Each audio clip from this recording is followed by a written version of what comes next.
What is a wild Hollywood story that you've never told me? Going to the Vanity Fair Oscar party many moons ago, before you were born, and I went with Pamela Anderson as my date, and I had a huge diamond bracelet on, which halfway through the evening we suddenly realised wasn't on my wrist anymore. And it was appalling because, I mean, it was worth, you know, £10 million or something. It was a huge one. But this was before digital cameras. So you couldn't look, people couldn't look through anything. It was absolutely hopeless. I never meant to hurt anyone. Everyone's making quite a fuss about the steamy scenes you directed me in. It was the last thing on our minds. We just had to get the scene, make it beautiful, and get on to the next 12 scenes that day. I suppose Vanessa Kensington is really my favourite person I've ever played. I've heard rumours of a fourth one on the horizon. Hi, I'm Elizabeth Hurley. And I am Damian Hurley.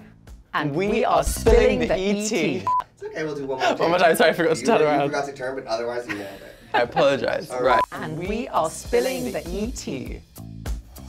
You have lived the ups and the downs of our beast industry, but what is a wild Hollywood story that you've never told me? Going to the Vanity Fair Oscar party many moons ago, before you were born, and I went with Pamela Anderson as my date, and I had a huge diamond bracelet on, which halfway through the evening we suddenly realised wasn't on my wrist anymore. And it was appalling because, I mean, it was worth, you know, £10 million or something. It was a huge one. And cut to an hour later, when everyone had been crawling on their hands and knees all through the party venue, it was actually found on the red carpet. It had come off. But this was before digital cameras. So you couldn't look, people couldn't look through anything. It was absolutely hopeless. But anyway, they found it in the end. All found. Nearly. Had they not found it, I don't think I'd ever been lent a piece of jewellery again, ever, because they'd have assumed it was in my handbag, which of course they couldn't have looked Off to at. steal, Which yeah. it wasn't. It was on the red carpet under a load of photographers' feet. What's the biggest perk you've got from name dropping that I'm your mummy? I know this actually. I was at Disneyland on a school trip, and we had like 20 minutes until we had to leave and go home. And I remember and there was a really long line, like a 45-hour line for a live ride that we really wanted to go on. And all my friends were going, go on, just say it, just say it. And I was like, I can't. And someone finally did it for me, and we got to the front of the line. We got our one ride in. So Good. Thank you. What is one role you have played that you would love to revisit? I mean, I've played such fabulous characters. I suppose Vanessa Kensington is really my favourite person I've ever played. Yes, please. I don't think I can fit into those costumes anymore, but I guess Austin Powers. If anybody was going to revisit anything, I guess it would be that. I've heard rumours of a fourth one on the horizon. I definitely wouldn't fit into my costumes. That's for sure. Let's lock and load! You hear that, Mike Myers? Elizabeth Hurley is on board. And while we hold out hope for a fourth Austin Powers film, the 58-year-old can be seen in her latest movie, Strictly Confidential, in theaters, digital, and on demand Friday. Of course, the R-rated erotic thriller has already made headlines. 21-year-old Damian wrote the film and directed Mom in some very sexy scenes. Everyone's making quite a fuss about the steamy scenes you directed me in. Yeah, not cookies and aprons. What do you make of the noise? And be honest, did you have any reservations going into those scenes? I mean, we just didn't have time to, you know. I mean, I think, you know, shooting an independent film, every second counts, every minute matters. And all that's going on in your mind is, oh my God, how are we going to make the day? We're losing the light. There are mosquitoes dive bombing us. There are cicadas ruining all the sound takes. You know, I think that scene was one of 7 we shot that day, so we just didn't have time to. It was the last thing on our minds. It was the last thing on our minds. We just had to get the scene, make it beautiful, and get on to the next 12 scenes that day. Being provocative is something you're not unfamiliar with. What do you remember about first encountering that chatter early on in your career? Well, I mean, being provocative, I guess, is always in the eye of the beholder. I've never felt particularly provocative. No. I've never gone out of my way to be provocative, but I guess if it happens, it happens. I mean, we like what we like. When it's appropriate, we like glamour. You know, if something's right for a movie, like in your movie, Strictly Confidential, what goes on between me and the actress, which people are making a fuss about, was so integral to the story. It was important. There's nothing gratuitous. I guess it's just, you know, for me, I've just been myself. I can't help it if people view it that way. Why was casting me for your directorial debut something you desperately wanted, and was I your first choice?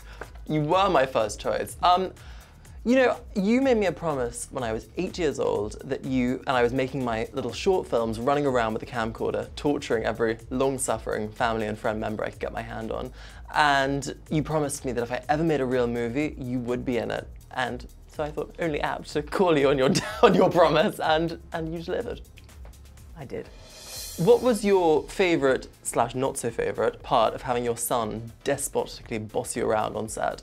Okay, my favourite part of having you as my director was feeling very safe in your hands, knowing that I could trust you when a performance was right, and just to help out in anything that actors always need help with. My least favourite part was probably not being able to tell you off as I normally would as a mum, like elbows off the table, drink more water, eat slowly, those sort of things. I had to control myself. What do you remember as a first experience that sparked your interest in the industry?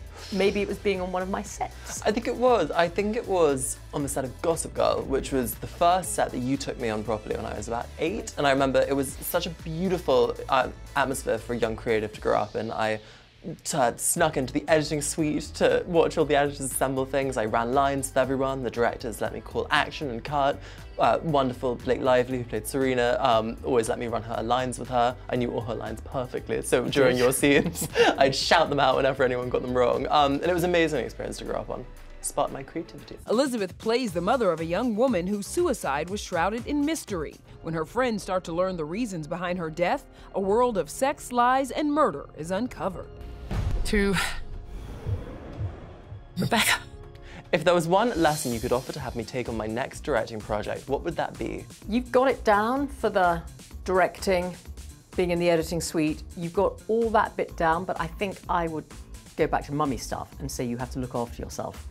During pre-production and production, you have to eat. I mean, I am being mummy, but I'm actually also being sensible. You have to eat properly and really take care of yourself, go to bed on time. That sort of thing, because it takes it out of you. You lost like 15 pounds shooting this movie. Not only do you direct, you wrote this script, strictly confidential.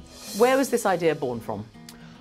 I first came up with this idea when I was 17 after I lost a very close friend of mine to suicide, which was a really devastating time. You know, it was the first loss that me and most of my friends had ever known.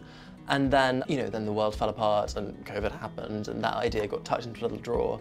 And then I made a short film over lockdown, which one of the head executives at Lionsgate saw, and I got a call out of the blue saying that they wanted me to write and direct a feature for them, which is insane to hear. I think I just turned 20 then.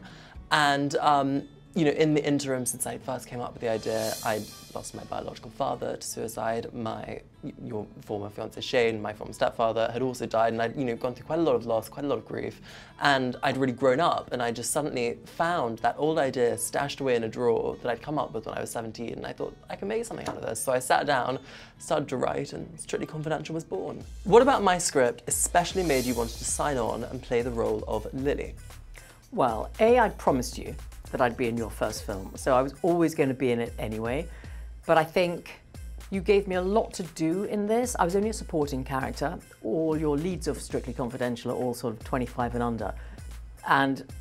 But this was the best part that could have come for somebody of my age, who was a generation older than the kids in the film. But I had great things to do, and I wasn't just sort of doing mummy stuff. I had a great part, so you really pulled it off with that one. Who from Hollywood is at the top of your wish list to direct next? It's got to be Sydney Sweeney. I just went to see her movie Immaculate, the horror film. You love her. And it was so good. She's excellent. I would love to direct her. Yes, please. Let's put that into the universe. I actually have a script she'd be perfect for. You read it in Tuscany. Yeah. She'd be perfect for. She would. Yeah. Okay, fingers crossed.